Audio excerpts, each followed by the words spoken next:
Hello friends, welcome back to my channel ಶಿ ಸಂಧ್ಯಾ. ಎಲ್ಲರೂ ಹೇಗಿದ್ದೀರಾ? ಎಲ್ಲರೂ ಚೆನ್ನಾಗಿದ್ದೀರಾ ಅಂತ ಅಂದ್ಕೊಂಡಿದ್ದೀನಿ. ನಾವು ಕೂಡ ತುಂಬ ಚೆನ್ನಾಗಿದ್ದೀವಿ. ಇವತ್ತು ಕೃಷ್ಣಾಷ್ಟಮಿ ದಿನದ ವ್ಲಾಗು. ಬೆಳಗ್ಗೆನೇ ಎದ್ದು ವ್ಲಾಗ್ನ ಸ್ಟಾರ್ಟ್ ಮಾಡಿದ್ದೀನಿ. ಇಲ್ಲಿ ಬೆಳಗ್ಗೆನೇ ಎದ್ಬಿಟ್ಟು ನಾನು ಬಾಗಿಲಿಗೆ ರಂಗೋಲಿನ ಹಾಕ್ತಾ ಇದ್ದೀನಿ. ಇವತ್ತು ಬೆಳಗ್ಗೆಯಿಂದ ಮಧ್ಯಾಹ್ನದವರೆಗೂ ವಿಡಿಯೋನ ಮಾಡ್ಕೊಂಡಿದ್ದೀನಿ.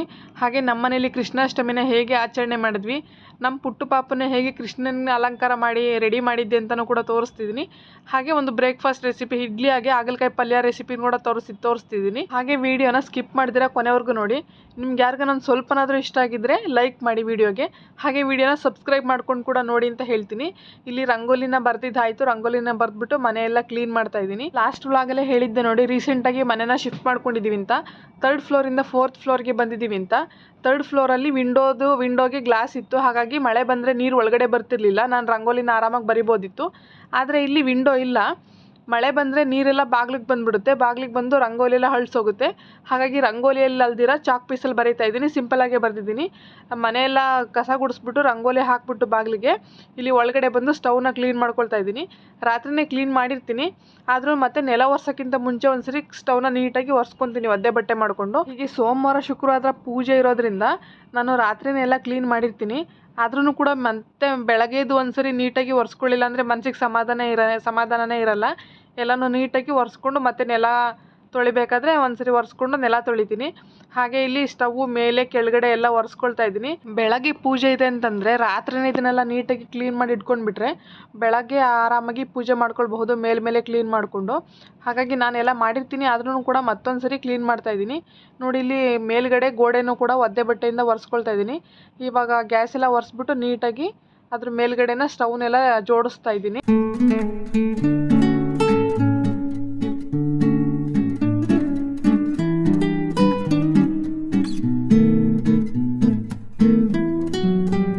ಅಡುಗೆ ಮನೆ ಕ್ಲೀನಿಂಗ್ ಕೆಲಸ ಎಲ್ಲ ಮುಗಿದ್ಮೇಲೆ ನೆಲ ಒರೆಸ್ತಾ ಇದ್ದೀನಿ. ನೆಲ ಒರೆಸೋ ನೀರಿಗೆ ಸ್ವಲ್ಪ ಕಲ್ಲುಪ್ಪು, ಸ್ವಲ್ಪ ಡೆಟಾಲು ಹಾಗೆ ಸ್ವಲ್ಪ ಲೈಝಲ್ನ ಹಾಕ್ಕೊಂಡು ನೆಲ ಒರೆಸಿದ್ರೆ ಸ್ವಲ್ಪ ಕ್ಲೀನಾಗಿರುತ್ತೆ. ಹಾಗೆ ಉಪ್ಪು ಹಾಕ್ಕೊಂಡು ಒರೆಸೋದ್ರಿಂದ ಮನೇಲಿ ಸ್ವಲ್ಪ ನೆಗೆಟಿವಿಟಿನೂ ಕಡಿಮೆ ಆಗುತ್ತೆ ಅಂತ ಹೇಳ್ತಾರೆ. ಹಾಗಾಗಿ ನಾನು ಶುಕ್ರವಾರ ಅರಿಶಿನ ಪುಡಿ ಉಪ್ಪು ಎರಡನ್ನೂ ಹಾಕ್ಕೊಂಡು ಮನೆ ಒರೆಸ್ತೀನಿ. ಸೋಮವಾರ ಒರೆಸ್ಕೊಳ್ಳೋದಾದರೆ ಓನ್ಲಿ ಉಪ್ಪು ಮಾತ್ರ ಹಾಕ್ಕೊಂಡು ಮನೆ ಒರೆಸ್ಕೊಳ್ತೀನಿ. ಇಲ್ಲಿ ಮನೆಯೆಲ್ಲ ಒರೆಸಿ ನಾನು ರೆಡಿಯಾಗಿ ಬಂದೆ ಸ್ನಾನ ಮಾಡಿಕೊಂಡು. ಇಲ್ಲಿ ತಿಂಡಿಗೆ ರೆಡಿ ಮಾಡ್ತಾಯಿದ್ದೀನಿ. ಹಾಗಲಕಾಯಿ ಪಲ್ಯ ಮಾಡ್ತಾಯಿದ್ದೀನಿ. ಹಾಗಲಕಾಯಿ ಪಲ್ಯನ ನಾನು ಮಾಡ್ತಾ ಇಲ್ಲ, ಒಟ್ಟಿಗೆ ಆಲೂಗೆಡ್ಡೆ ಹಾಗೆ ತಿಂಗ್ರುಳ್ಳಿ ಕಾಳನ್ನ ನೆನೆ ಹಾಕಿದ್ದೆ ರಾತ್ರಿನೇ ಪಲ್ಯ ಮಾಡ್ಕೊಳ್ಳೋಣ ಅಂದ್ಬಿಟ್ಟು ಅದನ್ನು ಸೇರಿಸಿ ಮಾಡ್ತಾಯಿದ್ದೀನಿ. ಮೊದಲೇ ಒಂದು ತೆಂಗಿನಕಾಯಿ ಸ್ವಲ್ಪನ ತುರಿದಿಟ್ಕೊಂಡು ಅದಕ್ಕೆ ಒಂದು ಈರುಳ್ಳಿ, ಒಂದು ಮೀಡಿಯಮ್ ಸೈಜ್ದು 3 ಟೊಮೊಟೊ ಹಾಗೆ ಸ್ವಲ್ಪ ಜೀರಿಗೆ, ಸ್ವಲ್ಪ ಅರಿಶಿನ ಪುಡಿನ ಹಾಕ್ಕೊಂಡು ಅದನ್ನು ನೀಟಾಗಿ ಮಿಕ್ಸಿ ಮಾಡಿ ಇಟ್ಕೊಳ್ಬೇಕು.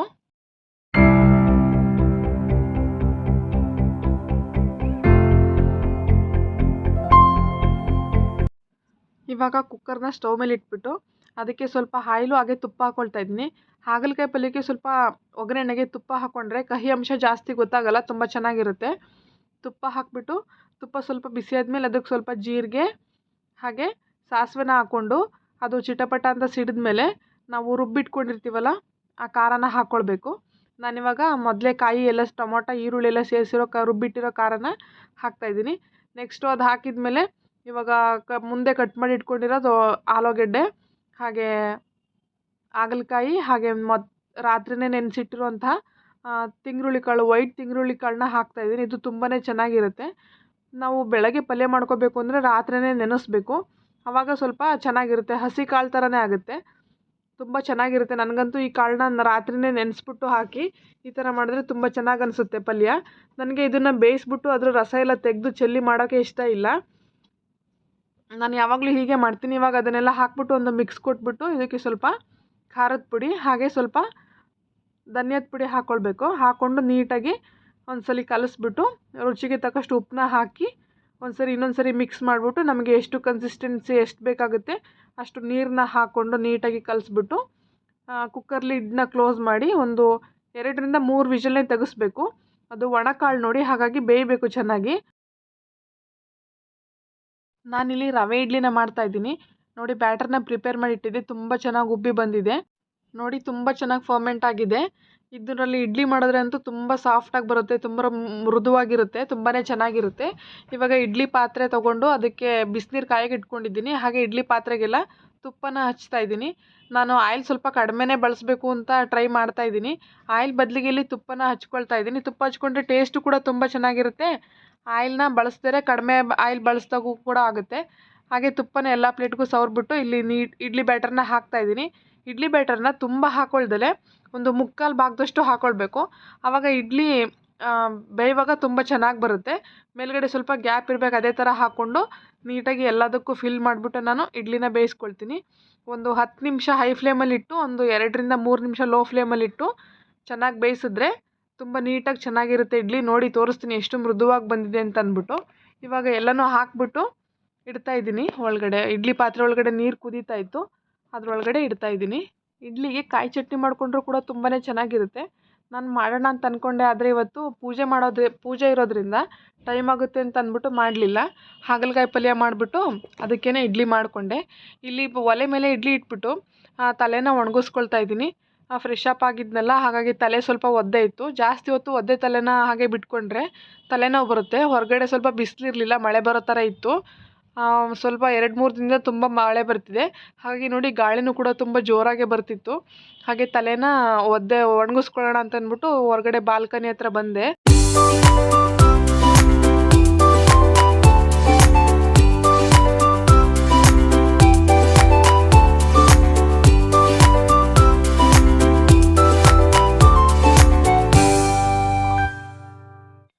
ಇವತ್ತು ನನ್ನ ಮಗನಿಗೂ ಕೂಡ ಬೇಗನೆ ಸ್ನಾನ ಮಾಡಿಸ್ದೆ. ಕೃಷ್ಣ ಜನ್ಮಾಷ್ಟಮಿ ಅಲ್ವಾ, ರೆಡಿ ಮಾಡೋಣ ಅಂತಂದ್ಬಿಟ್ಟು ಬೆಳಗ್ಗೆನೇ ಎಬ್ಬಿಸಿ ಬೇಗ ರೆಡಿ ಮಾಡಿಸ್ದೆ. ಇವಾಗ ಎಲ್ಲೋಗಿದ್ದಾನೆ ಅಂತ ತೋರಿಸ್ತೀನಿ ನೋಡಿ ಏನು ಮಾಡ್ತಾ ಇದ್ದಾನೆ ಅಂತ.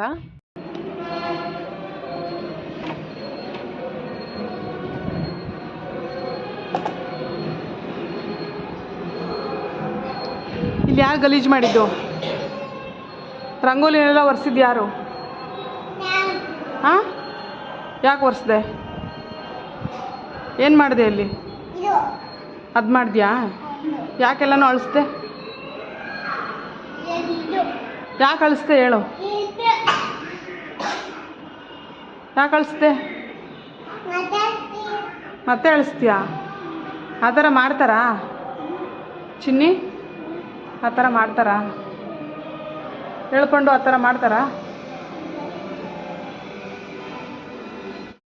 ನೋಡಿ, ನಾನು ಕಿಚನಲ್ಲಿ ಬ್ರೇಕ್ಫಾಸ್ಟ್ ಮಾಡ್ತಿದ್ರೆ ಹೊರಗಡೆ ಹೋಗ್ಬಿಟ್ಟು ನಾನು ಬರೆದಿರೋ ರಂಗೋಲಿ ಎಲ್ಲ ಅಳಿಸ್ಕೊಂಡು ಆ ಗಾಳೀಲಿ ಆಟಾಡ್ತಾ ಇದ್ದಾನೆ ಒಬ್ಬನೇ. ಮತ್ತೆ ಕೇಳಿದ್ರೆ ಮತ್ತೆ ಅಳಿಸ್ತೀನಿ ಅಂತ ಹೇಳ್ತಾ ಇದ್ದಾನೆ. ಇತ್ತೀಚೆಗಂತೂ ಸ್ವಲ್ಪ ತರಲೆ ಜಾಸ್ತಿ ಆಗಿದೆ ಅಂತಲೇ ಹೇಳ್ಬೋದು. ನೋಡಿ, ಇಲ್ಲಿ ನಾನು ಇಡ್ಲಿನ ತೆಗಿತಾ ಇದ್ದೀನಿ. ತುಂಬ ಸ್ಮೂತಾಗಿ ಬಂದಿದೆ, ಸ್ವಲ್ಪನೂ ಕೂಡ ಅಂಟ್ಕೊಳ್ಳಲ್ಲ ಪ್ಲೇಟ್ಗೆ. ಹಾಗೆ ಇಡ್ಲಿನ ತೆಗೆದ್ಬಿಟ್ಟು ಪಲ್ಯ ನೋಡಿ ತುಂಬ ಚೆನ್ನಾಗಿ ಕುಕ್ ಆಗಿದೆ. ನೋಡಿ, ಕನ್ಸಿಸ್ಟೆನ್ಸಿ ನೀರು ಹಾಕಿದ್ನಲ್ಲ ತುಂಬ ಚೆನ್ನಾಗಿ. ನಿಮಗೆ ಇನ್ನೊಂದು ಸ್ವಲ್ಪ ನೀರು ಬೇಕು ಅಂದರೂ ಹಾಕೋಬೋದು. ಪಲ್ಯ ಅಂದರೆ ಇಷ್ಟೇ ಇರಬೇಕು ನೀರು ಕನ್ಸಿಸ್ಟೆನ್ಸಿ. ತುಂಬಾ ಚೆನ್ನಾಗಿ ಬಂದಿತ್ತು, ಸಾಫ್ಟಾಗಿ ಕೂಡ ಬಂದಿತ್ತು. ಕಾಳುಗಳು ತುಂಬ ಚೆನ್ನಾಗಿ ಬಂದಿತ್ತು. ಇವಾಗ ಸರ್ವ್ ಮಾಡ್ಕೊಳ್ತಾ ಇದ್ದೀನಿ. ಇಡ್ಲಿನೂ ಕೂಡ ಅಷ್ಟೇ ತುಂಬಾ ಸಾಫ್ಟಾಗಿ ಬರುತ್ತೆ. ರವೆ ಇಡ್ಲಿ ಅಂತೂ ತುಂಬಾ ಚೆನ್ನಾಗಿ ಬರುತ್ತೆ. ಅದಕ್ಕೆ ವೆಜಿಟೇಬಲ್ಸ್ ಕೂಡ ಹಾಕಿ ಮಾಡ್ಕೊಳ್ಬಹುದು. ಕ್ಯಾರೆಟು, ಆ ಥರ ಕರ್ಬೇವಿನ ಸೊಪ್ಪು ಈ ಥರ ಹಾಕಿ ಮಾಡ್ಕೊಳ್ಬೋದು. ನಾನು ಪ್ಲೇನ್ ಮಾಡಿದ್ದೀನಿ. ನೋಡಿ, ಬಿಸಿ ಬಿಸಿಯಾಗಿ ತಿಂತಾಯಿದ್ರೆ ತುಂಬ ಚೆನ್ನಾಗಿರುತ್ತೆ. ಸಾಫ್ಟಾಗಿ ಕೂಡ ಬಂದಿತ್ತು. ನನಗಂತೂ ಇವತ್ತು ಬ್ರೇಕ್ಫಾಸ್ಟು ತುಂಬಾ ಇಷ್ಟ ಆಯಿತು. ನಿಮ್ಗೆ ಯಾರಿಗೆಲ್ಲ ಇಡ್ಲಿ ಜೊತೆಗೆ ಹಾಗಲಕಾಯಿ ಪಲ್ಯ ಅಂದರೆ ಇಷ್ಟ ಕಮೆಂಟ್ ಮಾಡಿ ಹೇಳಿ. ಬ್ರೇಕ್ಫಾಸ್ಟ್ನ ನಮ್ಮ ಮನೆಯವ್ರಿಗೆ ಹಾಕ್ಕೊಟ್ಬಿಟ್ಟು ನಾನು ಪೂಜೆ ಮಾಡೋಣ ಅಂತ ಬಂದು ಪೂಜೆಗೆಲ್ಲ ರೆಡಿ ಮಾಡ್ಕೊಂಡಿದ್ನಲ್ಲ, ಇವಾಗ ಪೂಜೆ ಮಾಡ್ತಾಯಿದ್ದೀನಿ. ನನ್ನ ಮಗನಿಗೂ ಕೂಡ ರೆಡಿ ಮಾಡಿಸೇ ಪೂಜೆ ಮಾಡೋಣ ಅಂತ ಅಂದ್ಕೊಂಡೆ, ಆದರೆ ತುಂಬಾ ಲೇಟಾಗಿತ್ತು. ತುಂಬ ಲೇಟಾಗಿ ಮಧ್ಯಾಹ್ನ ಮೇಲೆ ಪೂಜೆ ಮಾಡಬಾರ್ದು ಅಂತ ಪೂಜೆನ ಇವಾಗಲೇ ಶುರು ಮಾಡಿಕೊಂಡೆ.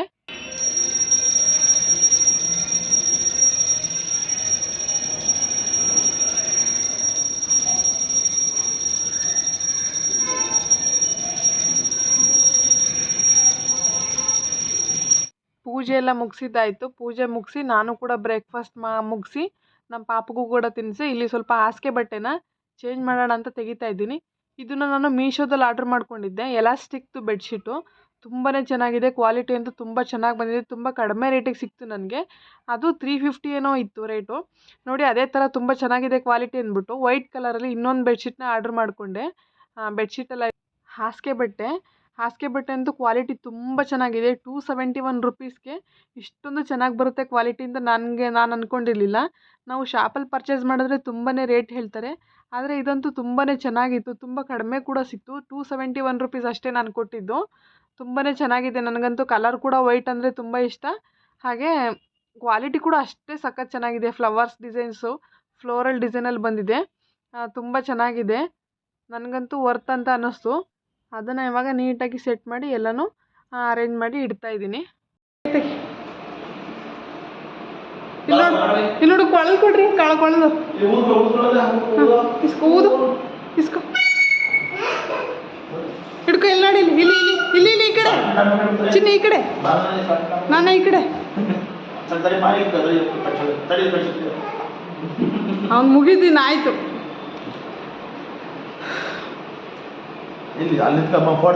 ಇಲ್ಲಿ ಫೋಟೋ ನಾವು ಕೊಳದು ಹಿಡ್ಕ ಹೇಳ್ಕೊಡ್ರಿ ಕೊಳದು ಹಿಡ್ಕೊಡೋಣ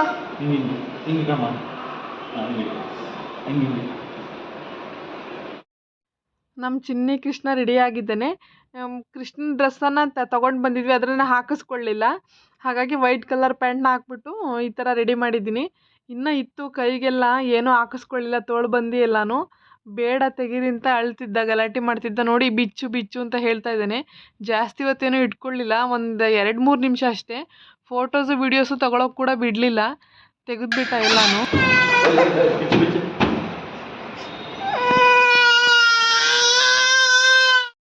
ನೋಡಿ ಎಷ್ಟು ಅಳ್ತಿದ್ದಂದರೆ ತಲೆನೇ ಚಚ್ಕೊಳ್ತಿದ್ದ ಹಾಗೆ ಡೋರ್ಗೆ. ನನಗಿದು ಬೇಡ ಬಿಚ್ಚು ಬಿಚ್ಚು ಅಂತ ಅಂದ್ಬಿಟ್ಟು ಏನು ಜಾಸ್ತಿ ಹೊತ್ತು ಇಟ್ಕೊಳ್ಳಿಲ್ಲ, ಎಲ್ಲನೂ ತೆಗೆದುಬಿಟ್ಟ. ನಾನು ನೀಟಾಗಿ ರೆಡಿ ಮಾಡಿ ಫೋಟೋಸ್ ಎಲ್ಲ ತೊಗೊಳ್ಳೋಣ, ಹಾಗೆ ವೀಡಿಯೋ ಮಾಡ್ಕೊಳ್ಳೋಣ, ಹಾಗೆ ಶಾರ್ಟ್ಸ್ ಕೂಡ ಮಾಡೋಣ ಅಂತ ಅಂದ್ಕೊಂಡೆ. ಆದರೆ ಏನೂ ಇಟ್ಕೊಳ್ಳಿಲ್ಲ. ಅವನಿಗೆ ರೆಡಿ ಮಾಡಿಬಿಟ್ಟು ನಾನು ಕೂಡ ಯಶೋದೆ ಡ್ರೆಸ್ ಹಾಕ್ಕೊಂಡು ಬಂದು ರೆಡಿ ಆಗೋಣ ಅಂತ ಅಂದ್ಕೊಂಡೆ. ಆದರೆ ಏನೂ ಮಾಡಿಸ್ಕೊಳ್ಳಿಲ್ಲ, ಎಲ್ಲ ಮೂಡೆಲ್ಲ ಹಾಳು ಮಾಡಿಬಿಟ್ಟ. ನೋಡಿ ತೆಗೀರಿ ಅಂತ ಫೋಟೋ ಕಡೆ ಮುಖನೇ ತೋರಿಸ್ತಿಲ್ಲ. ಫೋಟೋ ತೆಗಿತಾ ಇದ್ದಾರೆ ಅಂತ ಗೊತ್ತಾದರೆ ಆ ಕಡೆ ಮುಖ ತಿರುಗಿಸ್ಕೊಳ್ತಾ ಇದ್ದಾನೆ. ಯಾಕೋ ಫೋಟೋ ವೀಡಿಯೋಸ್ ಅಂದರೆ ಜಾಸ್ತಿ ಇಷ್ಟ ಇಲ್ಲ ಅವನಿಗೆ. ನೋಡಿ ಎಲ್ಲನೂ ತೆಗೆಸ್ಬಿಟ್ಟ. ಅವನ್ನ ತೆಗೆದ್ಬಿಟ್ಟು ನಾನು ಇಲ್ಲಿ ಕೆಲಸ ಮಾಡ್ಕೊಳ್ತಾ ಇದ್ದರೆ ನೋಡಿ ಈ ಥರ ಇದು ಬಣ್ಣದ ಪೆನ್ಸಿಲ್ ಬರುತ್ತಲ್ಲ, ಅದನ್ನು ತೊಗೊಂಡು ಮನೆಯೆಲ್ಲ ಬರೀತಾ ಇದ್ದೇನೆ. ಇವತ್ತು ನಮ್ಮ ಮನೆಗೆ ಒಬ್ಬರು ಗೆಸ್ಟ್ ಕೂಡ ಬಂದಿದ್ದರು. ನನಗೆ ತಮ್ಮ ಆಗಬೇಕು, ಹಾಗಾಗಿ ರಾಖಿ ಹಬ್ಬ ಮುಗ್ದೇ ಹೋಯ್ತಲ್ಲ, ಇವಾಗ ಪರವಾಗಿಲ್ಲ, ಅವಾಗ ಬರಲಿಲ್ವಲ್ಲ, ಇವಾಗಲೇ ಕಟ್ಟೋಣ ಅಂತ ಅಂದ್ಬಿಟ್ಟು ರಾಖಿನ ಕಟ್ತಾ ಇದ್ದೀನಿ. ರಾಖಿ ಹಬ್ಬ ಮುಗಿದ್ಮೇಲೆ ರಾಖಿ ಕಟ್ತಾರೆ ಅಂತ ಹೇಳಿದ್ರೆ ಪರವಾಗಿಲ್ಲ, ಅವಾಗ ಬರಲಿಲ್ವಲ್ಲ. ನನ್ನ ತಮ್ಮನಿಗೂ ಈ ಸರಿ ರಾಖಿ ಕಟ್ಟೋಕ್ಕಾಗಲಿಲ್ಲ, ಹಾಗಾಗಿ ಇವ್ರಿಗೆ ಅದು ಕಟ್ಟೋಣ ಅಂದ್ಬಿಟ್ಟು ಕಟ್ತಾ ಇದ್ದೀನಿ. ಸ್ವೀಟ್ ಏನೂ ಮಾಡಿರಲಿಲ್ಲ, ಬರ್ತಾರೆ ಅಂತ ಗೊತ್ತಾಗಿದ್ದರೆ ಮುಂದೆ ಸ್ವೀಟ್ ಮಾಡ್ತಿದ್ದೆ. ಯಾವುದೋ ಕೆಲಸದ ಮೇಲೆ ಬಂದ್ರಂತೆ, ಹಾಗಾಗಿ ಸಡನ್ನಾಗಿ ಬಂದಿದ್ದು. ಹಾಗೆ ಸ್ವಲ್ಪ ರಾಖಿನ ಕಟ್ಬಿಟ್ಟು ಸಕ್ಕರೆನೇ ತಿನ್ನಿಸ್ತಾ ಇದ್ದೀನಿ. ಇಲ್ಲಿ ಒಂದು ಜೋಕು, ಯಾರ ಕಾಲಿಗೆ ಬಿದ್ದು ಆಶೀರ್ವಾದ ತಗೋಬೇಕು ಅಂತ ಅದನ್ನೇ ಮಾತಾಡ್ಕೊಳ್ತಾ ಇದ್ದೀವಿ. ಚಿಕ್ಕವರು ದೊಡ್ಡವ್ರ ಕಾಲಿಗೆ ಬೀಳ್ಬೇಕಾ, ದೊಡ್ಡವರು ಚಿಕ್ಕವ್ರ ಕಾಲಿಗೆ ಬೀಳ್ಬೇಕಂತ. ರಾಖಿ ಕಟ್ಟಿದಾಗ ರಾಖಿ ಕಟ್ಟಿದವ್ರ ಕಾಲಿಗೆ ಬೀಳಬೇಕು ಅಂತ ಇಲ್ಲೇ ನಗಾಡ್ಕೊಳ್ತಿದ್ವಿ. ನಮ್ಮ ಮನೆಯವ್ರು ಯಾರು ಬೇಡ, ಏನು ಕಾಲಿಗೇನು ಬೀಳೋದು ಬೇಡ, ಹಾಗೆ ಪರವಾಗಿಲ್ಲ, ರಾಖಿ ಕಟ್ಟಿದೆಯಲ್ಲ ಸಾಕು ಅಂತ ಹೇಳ್ತಾಯಿದ್ರು. ಹಾಗೆ ನಾನು ದೊಡ್ಡವಳಲ್ವ, ನಾನೇ ಆಶೀರ್ವಾದ ಮಾಡ್ತೀನಿ ಅಂತ ಅಂದ್ಬಿಟ್ಟು ತಲೆ ಮೇಲೆ ಅಕ್ಷತೆ ಹೂವನ್ನ ಹಾಕ್ಬಿಟ್ಟು ಆಶೀರ್ವಾದ ಮಾಡಿದೆ. ಅವರು ರಾಖಿ ಕಟ್ಟಿಸ್ಕೊಂಡು ಟ್ರೈನ್ಗೆ ಹೋಗಬೇಕಿತ್ತಂತೆ, ಟ್ರೈನ್ ಬಂತು ಅಂದ್ಬಿಟ್ಟು ಹೊರಟರು. ಅವ್ರನ್ನ ಬಂದ್ಬಿಟ್ಟು ನಾನು ಸ್ವಲ್ಪ ಯಶೋದೆ ಡ್ರೆಸ್ನ ಹಾಕ್ಕೊಂಡು ಇಲ್ಲಿ ರೀಲ್ಸ್ ಮಾಡ್ಕೊಳ್ತಾ ಇದ್ದೀವಿ. ಅದನ್ನೇ ವೀಡಿಯೋ ಮಾಡ್ತಿದ್ರು ನಮ್ಮ ಮನೆಯವರು. ನಮ್ಮ ಪಾಪು ಅಂತೂ ಮಾತೇ ಕೇಳ್ತಿಲ್ಲ, ಇಲ್ಲೂ ಕೂಡ ವೀಡಿಯೋ ಮಾಡ್ತಿದ್ದಾರೆ ಅಂತ ಅಂದ್ಬಿಟ್ಟು ಹಾಗೆ ಕೈಯೆಲ್ಲ ಕಿತ್ಕೊಳ್ತಾ ಇದ್ದೇನೆ. ಪರವಾಗಿಲ್ಲ, ಅಂತೂ ಇಂತೂ ಕಷ್ಟಪಟ್ಟು ಸ್ವಲ್ಪ ರೀಲ್ಸ್ ಮಾಡಿದ್ವಿ, ಅದನ್ನೇ ಇಲ್ಲಿ ಹಾಕಿದ್ದೀನಿ ನೋಡಿ. ಇವತ್ತಿನ ನಮ್ಮ ಪಾಪನ ಕೃಷ್ಣನ ಡ್ರೆಸ್ ಹೇಗೆ ಅನ್ನಿಸ್ತು, ಹಾಗೆ ನನ್ನ ಯಶೋದೆ ಡ್ರೆಸ್ ಹೇಗೆ ಅನ್ನಿಸ್ತು ಅಂತ ಕಮೆಂಟ್ ಮೂಲಕ ತಿಳಿಸಿ. ಇವತ್ತಿನ ವಿಡಿಯೋ ಇಷ್ಟೇ. ವಿಡಿಯೋ ಇಷ್ಟ ಆಗಿದ್ದರೆ ಲೈಕ್ ಮಾಡಿ, ಶೇರ್ ಮಾಡಿ, ಹಾಗೆ ಸಬ್ಸ್ಕ್ರೈಬ್ ಮಾಡ್ಕೊಳ್ಳಿ. ತುಂಬ ಜನ ವಿಡಿಯೋನ ನೋಡ್ತಾ ಇದ್ದೀರಾ, ಆದರೆ ಸಬ್ಸ್ಕ್ರೈಬ್ ಮಾಡ್ಕೊಳ್ದಿರಾ ನೋಡ್ತಾ ಇದ್ದೀರಾ. ದಯವಿಟ್ಟು ವಿಡಿಯೋ ಇಷ್ಟ ಆಗಿದ್ದರೆ ಲೈಕ್ ಮಾಡಿ, ಹಾಗೆ ಸಬ್ಸ್ಕ್ರೈಬ್ ಮಾಡ್ಕೊಂಡು ನೋಡಿ. ಇದರಿಂದ ನಿಮ್ದು ಯಾವುದೇ ದುಡ್ಡು ಸಹ ಖರ್ಚಾಗೋದಿಲ್ಲ. ಇವತ್ತಿನ ವಿಡಿಯೋ ಇಷ್ಟ ಆಗಿದ್ದರೆ ಲೈಕ್ ಮಾಡಿ. ಇನ್ನೂ ಒಳ್ಳೆ ವೀಡಿಯೋಸ್ನ ಮಾಡೋಕ್ಕೆ ಟ್ರೈ ಮಾಡ್ತೀನಿ. ನಿಮಗೆ ಯಾವ ಥರ ವೀಡಿಯೋಸ್ ಬೇಕು ಅಂತ ಕಮೆಂಟ್ ಮೂಲಕ ತಿಳಿಸಿ. ಹಾಗೆ ವಿಡಿಯೋನ ನೋಡಿದ್ದಕ್ಕಾಗಿ ಎಲ್ರಿಗೂ thank you for watching. Take care. Bye bye.